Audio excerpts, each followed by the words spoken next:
過度遷就，卑微無底。我係子琳，今晚嘅藥方係感情入面過度遷就與妥協，只會讓自己越來越卑微。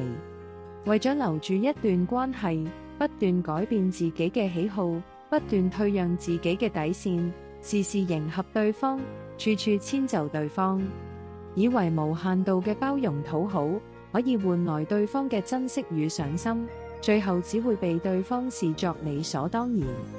過度卑微嘅從來唔會被善待，一味妥協只會被肆意消耗。真正嘅感情從唔需要一方卑微討好，而是互相體諒，彼此珍惜。難道冇底線嘅遷就能留住一顆不屬於自己嘅真心？我係子琳，守住底線，不卑不亢。點個訂閱，願你從此百毒不侵。